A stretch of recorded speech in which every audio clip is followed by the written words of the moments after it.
all, and welcome to my channel, Fred Makes Things, and our February Sewers Club project review video for you. This video is going to be in 4 parts. Part 1 is talking who is Sewers Club. Part 2, and what came in the box. Part 2 is looking at the project itself. Part 3 is pros, cons, and user error. And then part 4 is final thoughts and sign off. Quickly before we get started, I do want to say hello everyone. Hello new subscribers, OGs, anyone in between. Hello to the people who are clicking on this video curious about what Sewers Club is or who Sewers Club is or anything like that.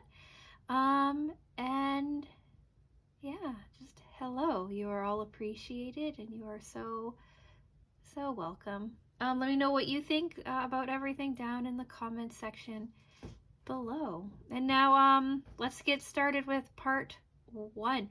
Who is Sewers Club and what is the project box and what came inside of the box. So Sewers Club is a monthly subscription box where you get everything you need to make one sewing project. That's the fabric, the thread, any sorts of fusible fleece or batting or anything like that, zippers and closures and all that fun stuff. All you need is your general sewing supplies. You can get an upgrade to the box for roughly $10 a month. All the pricing is on the screen for you. You can get an additional Notions add-on. These are often there to help with the project, but are never required for finishing the project, if that makes any sense. Pricing is in US dollars, but it does fluctuate quite a bit, especially with the Canadian exchange rate, because Sewers Club is a Canadian company. They have a second box as well, so if you're not sure if Stash Builder is right for you, but you do like to get fat quarters or half yard cuts, you can do the Stash Builder box. I'll link the most recent one of those here in the upper right hand corner for you, but basically that's a highly customizable box where you can choose how many fat quarters or half yard cuts in various styles and colors and whatnot to your choosing. So I mentioned both because I have savings coupons for you, affiliate codes. Code FRED will save you $12 Canadian on your first box, and code FRED30 will save you 30% off on your first Stash Builder box. Now, it seems that Sewers Club has been getting more popular, and they do have a wait list now for the project box. So depending on when you click, you could either choose to go on the wait list, or they may have the box open for everyone, but the last few times I've been on the website, it is a wait list option for you, which I think is pretty cool. I like the idea that Sewers Club is you know, expanding or having more eyes on them, or however it works out.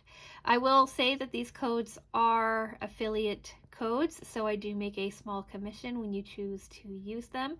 But if you've been on the channel any amount of time, you will know that I usually talk pretty highly about Sewers Club. They are one of my favorite subscription boxes. And yeah. So that is who Sewers Club is. Let's take a look inside and see what we have in the box. If you want my initial reaction to this box and the full unboxing, I'll have that linked here for you, so you can go check that out if you like. But if you just want to see what it is, let's take a look. So as I work on the project, I put everything back into the box, so it helps me keep track of things. This is to be discussed in a second.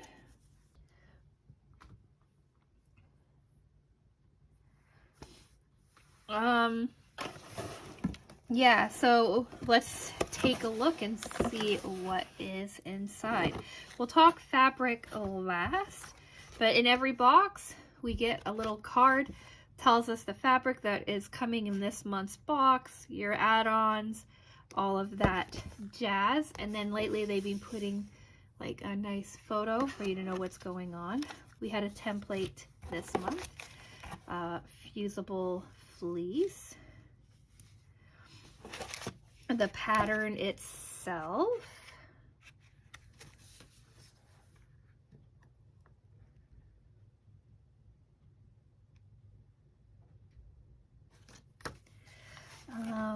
we also had foam stabilizer in this month's box.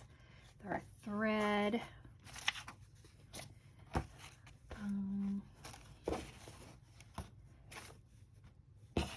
and our fabric. And then this was the Notions add-on this month. It was the Clover, what did they call it?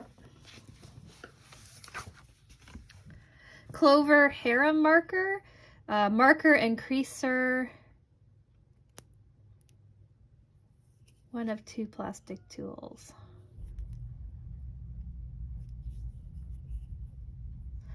So yeah, I use this quite a bit. I really like this. I used it to help feed the binding, my binding through my machine to help keep it lay flat. I used this side to tuck my binding in quite a bit.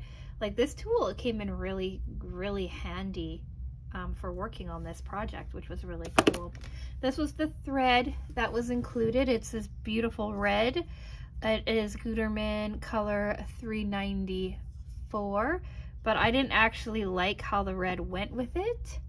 So I have this color up here. This is like a burgundy wine kind of color, 443, and I thought it was just a better match for the fabric. I liked it how it looked better than this red.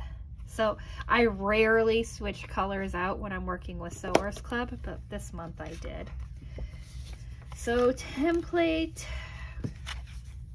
this is all that I had left for scrap with the foam stabilizer. We only needed a small cut of the fusible fleece, so I have almost like an entire section left of that. Here's our template, and then here's the template that I traced out. We're going to talk about that in pros, cons, and user error. And then for the leftover fabric, we don't have much of the original fabric A. We only have these 2 little strips here. We have a bit more of fabric B.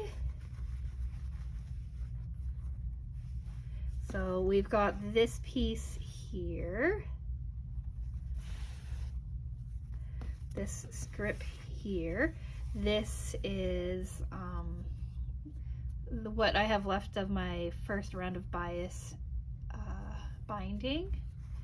We've got this piece here, and then this is the rest of the bias binding, which I think is probably big enough to make some nice decent strips out of. So this was part of the project. This was part of the project, and this was the scrap that we have left over from the initial cuts. And then for our interior fabric, we have these 2 pieces here, and then we have basically a fat quarter of this lining fabric left. Like we were given half a yard, and if you look over here, you can see where the fold is. So this is basically an entire fat quarter piece of fabric left over. So I think now that I like talk to the camera and Junior realizes he gets attention and he gets love when the camera is on or when I'm sitting here by myself talking, he just like moseys in now and hangs out.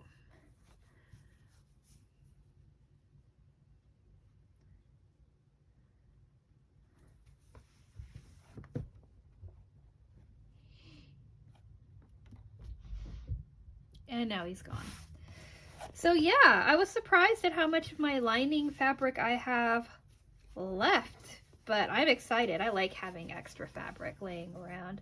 And the entirety of a fat quarter left is almost unheard of. So we have, that is what that is. And that is what came in the box. So let's talk part 2, the project itself. And here we have it. So it's really cool. They call it Cupid's Catch-All, and it was a really interesting design that they did this month, something that I haven't really seen them do before. So it looks fairly like a standard pouch, but you open it up and it looks like this on the inside. You have an interior pocket on one side with the lining fabric. You have the gold snaps, and I got this beautiful rose or flower zipper pull. Others got hearts, so kind of just depended, I think. Right, it looks like this on the front, right? It's exactly the same on the other side. They even gave us like this really cool woven label, and then like this is what really makes it special, I think, is like just the general shape of it. Well, let's do it this way. Just the general shape of it, so that like it's open, right, and closes at the top. I really like it. I really like the design of it. I thought it's really pretty cool. So you have one continuous piece of fabric on the outside, almost a continuous piece of fabric on the inside, but you do have like your zipper pocket, and then they match your interior zipper fabric to your interior fabric. Right, it goes up, so you have all of this space in here, and the zipper goes down all the way, basically, or the pocket, I should say, goes all the way down to the bottom. So that's the project. They wanted us to quilt it. I quilted it, and I did I think a really cool quilting, if I do say so myself. I used masking tape, and I did V's. So what I did is I did like one diagonal, this one here. I did one diagonal line going from top left down to bottom right, and then I did the exact same bottom left all the way up to top right, and then I did V's inside of that, so I went down and up, and then down and up, and then down and up, and I did that on the two main sides, and then I also did it on the bottom pieces as well, so you can kind of see down and up, down and up. Here, if I have one, is a photo of it laid out, so you could kind of see how cool the quilting is. I'm a big fan of the quilting. It is probably the favorite thing that I did on this bag. You can see the binding. We're going to talk about that in pros, cons, and user error. Right, we have the side panel that's a different color, and then you've seen all of the interior panels as well. See, in my comments, you all say, oh, it's so cool to see Junior. Right, I have 6 cats that could be making an appearance, and all we ever see now is baby cat.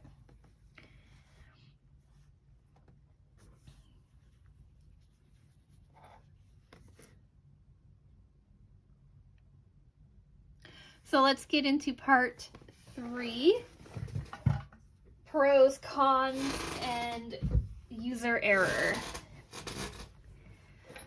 Pro, I like it. I like the colors. I like the idea of the pattern. I like the binding. I like the interior pocket. Usually when we have these interesting shapes, we don't usually get a lot of pockets or anything like that. I like the zipper. I like the zipper placement. I think it's a really nice place to put the zipper. I like the zipper pull. I like being able to follow the pattern. The pattern is a really good pattern. I liked almost everything about the idea of this pouch. I really, really like the shape. And what I really like too, and what I'm thinking of using it for mostly, because I'm really into crochet right now, is like, look at, like, I don't know, this is just the yarn I had sitting on my desk for some reason. But like, you could like throw this in here and then have the yarn coming out the side, right? So you can work on it this way and maybe protect it from the cats. And then you could have like any like little accessories and stuff that you need in your zipper pocket. And I really like that idea. So I'm gonna try that out and see if it works for me. Ah, Junior! Sorry, another Junior interlude. But yeah, I do. I like the whole idea about it. I like the look of it. I love the colors of it. I like the pattern of it. Now, Sewers Club normally doesn't make things harder than like a beginner, experienced beginner, confident beginner, and they call this one an experienced beginner level. And I would say that overall it's not too difficult to do, but I will say there are some cons, and that was sewing my sides. There's a reason for that, I think, but it was just a little harder to work with than usual. I don't know if it was my machine acting up or if it was impatience or what, but if you are new to sewing, you're not that confident with curves, you're not that confident with doing like a lot of structural things, this pattern might give you some issue. And I say that because it gave me a lot of issue. We're going to talk more about that in user error, but I did want to say as a con, if this is your very first box and you've only been sewing for a little bit of time, you might want to do a practice run before you use the fabric that you want to finish the project in. Normally with Sewers Club I don't have that problem, but I usually come across one project a year right now that gave me issue, and that would be this one this time. So I'm not going to call this a con because I can almost guarantee that it's my problem and not the Sewers Club patterns problem. So let's get into user error and talk about it. So you're all assuming it's the binding that's the issue because I complain about binding, and I think in my unboxing video last week for this month's project I talked about how binding is killer and I hate it and I don't want to do it, and I think I alluded to it in some other videos that the binding is giving me a hard time on this project. So looking back on it, I think that right from the get-go I was having problems with it. I had changed my needle before starting this project. Before then I had been working on like my temperature quilt and block of the months and things like that, and it was time to change my needle. And I don't think that the needle that I put in was perfect. I think that it might have had a bit of a defect right from the start. So if you look at my quilting, you will see that the bottom actually comes up in the top. Like you see all of these like little white dots when you're looking at the quilting. I don't know if the light is catching it. I'm sure all you see is cat hair. But these little white dots are the bobbin thread pulling through.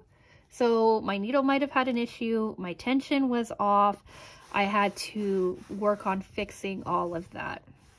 I thought I got it fixed. Or like, because you don't see the white in all of them. But during quilting there was that tension issue, or I thought it was just a tension issue. I also did some of my cuts slightly wrong. So the template came like this.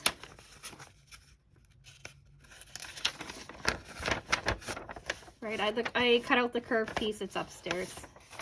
And then I traced it out, but when I traced it out, I cut off like a little tiny bit along the top. And I said, okay, make a mental note that when you're cutting it, you need to cut the top a little bit. And I did that on some, but I didn't do it on everything.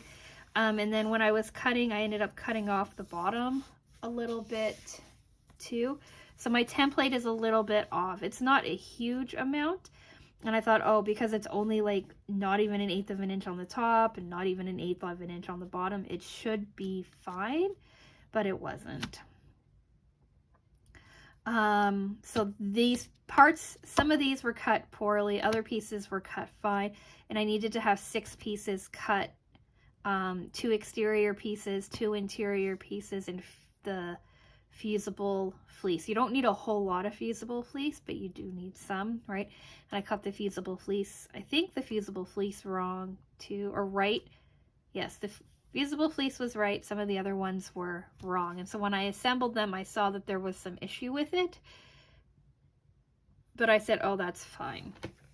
On the interior, on this interior pocket, when I sewed it all together, for some reason there was something wrong with this interior pocket too, and you can't tell because of all of the nice sewing, but this top section is a little bit shorter on the inside than it is on the outside.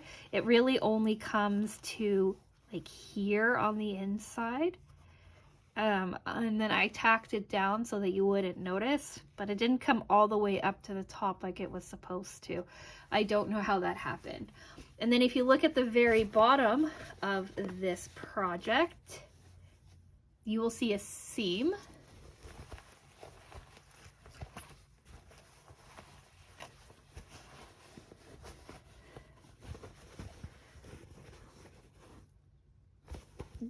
Right here.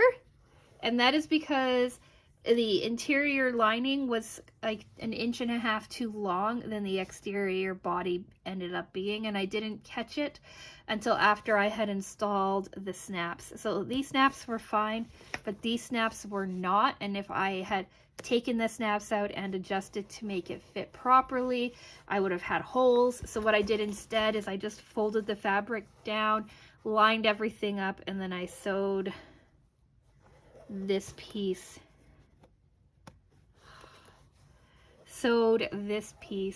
down. So I was already having construction issues as I was working on it, and I should have walked away and thought about it and come back, but I stubbornly decided to just keep on going.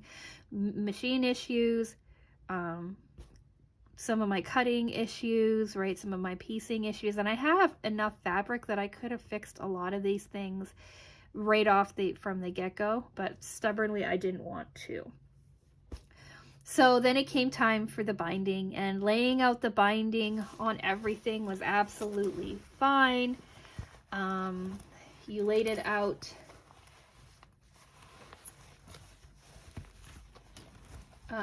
like you sewed your interior piece and your exterior piece together, you basted it together, and then you sewed your lining on your exterior piece, I believe. Yeah, right?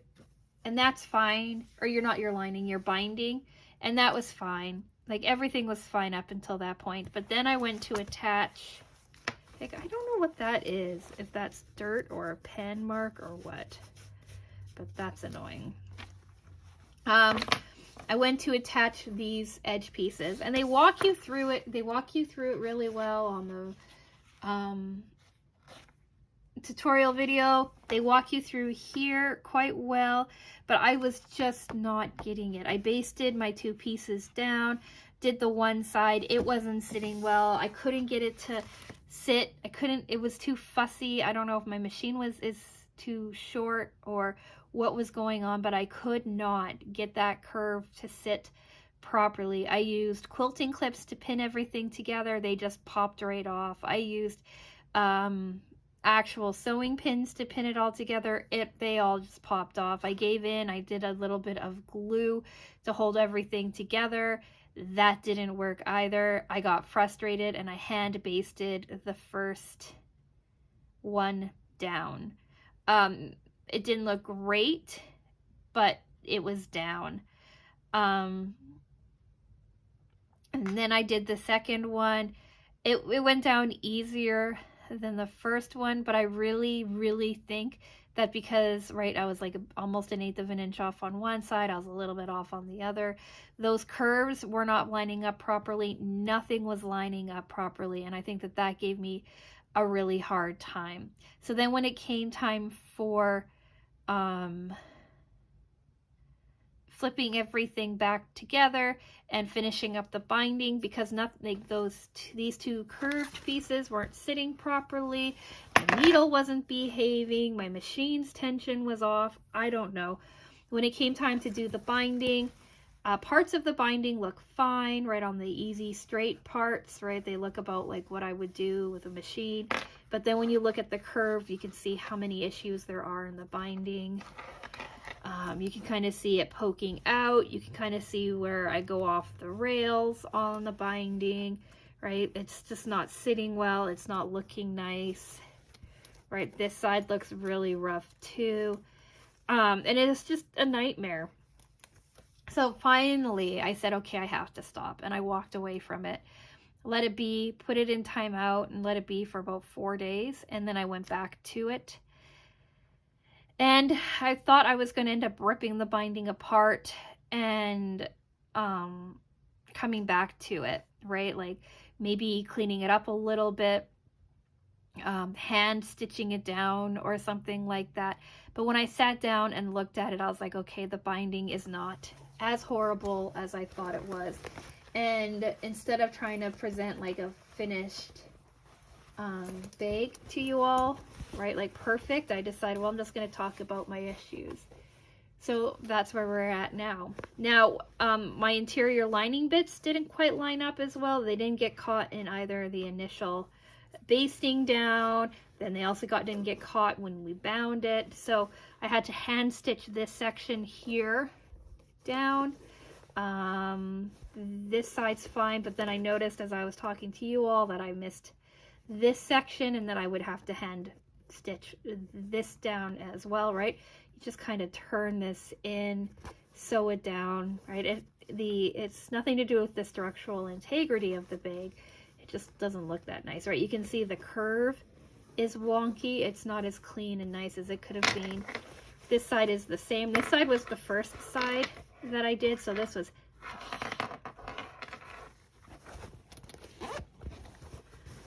was hand, not all of it, but part of it was hand stitched down. This part was up, so I actually glued it first. That didn't hold, so then I hand stitched it here, and I see here I missed it along here too. And so like structurally it's fine. From a distance it looks fine too, but up close and personal it is not. I also wasn't thinking, and I put the cute little sewing label on the side of the pocket when I should have put it on this side here.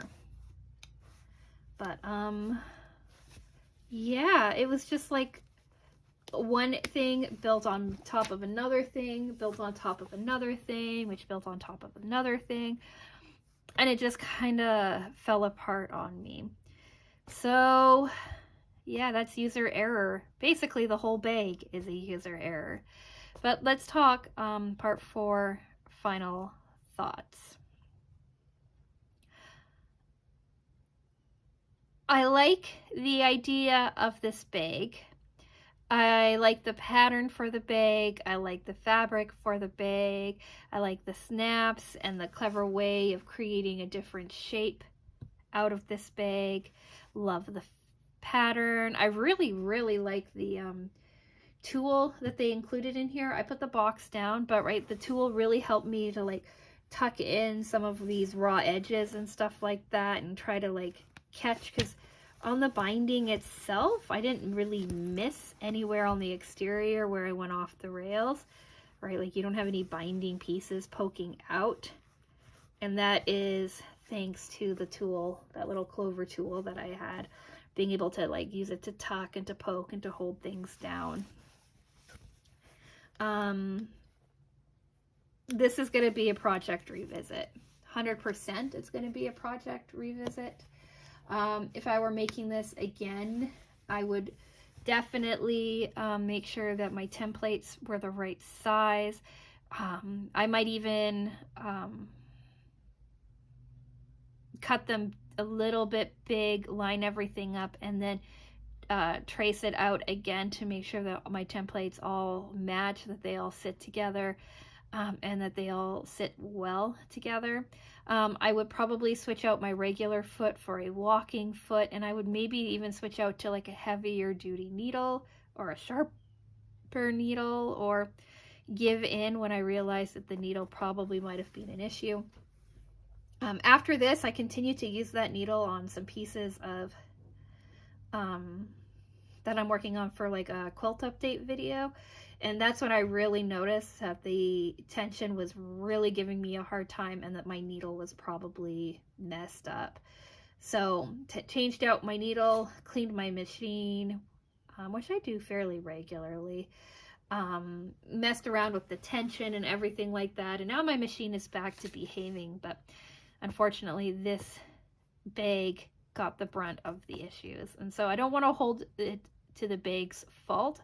I do 100% think that the issues this month were with me, not with Sewers Club.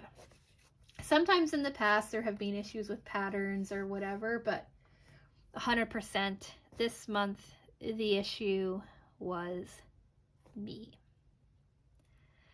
The other thing I would do too is binding. I would probably hand stitch the binding down. I hate hand stitching, but when it comes to these curves, I think that it would have just been better for me in the end to have stitched it all down by hand, right? After everything is secured, finish it by hand, sit down, watch some TV or something, and hand stitch it down. I've done it now a few times with table runners and stuff like that, so it would only take me probably a couple of hours because I am fairly slow at hand stitching. But I guess with more practice, right, I would get faster, and then maybe I wouldn't hate it as much. The other thing I would do too is I would cut my binding probably 1/4 of an inch wider. That's just a me thing. And with bias binding, I always have a little bit of an issue with it, and I find giving myself that extra little 1/4 of an inch to tuck always helps, but I didn't do it. So not a beginner friendly project. Maybe an experienced beginner, a confident beginner, something like that could work with it. But if you're brand new to sewing, I suggest setting this one project aside to work on some easier things first. Hopefully that wasn't too rambly. Hopefully I was making sense there.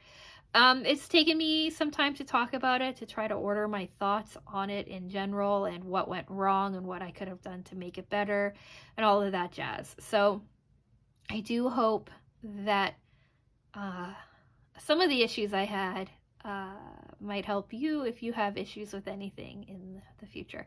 Number one rule when it comes to things, if your sewing machine is acting up and nothing is working out, is to change your thread. Change your needle. Check your bobbin, change your needle, clean out your machine, right? Do all of those things, but always check your needle. And I was like, oh, well, it's a brand new needle, it should be fine, but it wasn't, and it caused me so much heartache. So yeah, learn from me and don't make my mistakes. So that's this video. What do we have coming up? I'm not sure what Friday's video is going to be. I have a couple of packages that should be arriving, so I'm hoping it's going to be an unboxing video. If not, I'll probably figure out what Friday's video is tomorrow or Thursday. Monday's video is also up in the air. And then Wednesday's video is going to be this month's project review video. I have the pieces cut upstairs, ready for the binding step. And everything so far with my machine is working well, so I know it's probably going to go better than that. So watch for that next Wednesday, and then I don't know what's going on. So if my uncertainty is of interest to you, maybe think about subscribing. Normally these project reviews have me talking in a more positive manner, have me like showing you the project and how great and awesome and wonderful it is. It's been a while since I've had a failure. It's not a failure, but I had so much trouble. So think about subscribing if you want to follow along with the sewing content or the crochet content or what have you, the cat content. Like the video if you've made it to the end. And I am going to go. So with all of that being said, thank you so much for watching, and I will talk with you again soon.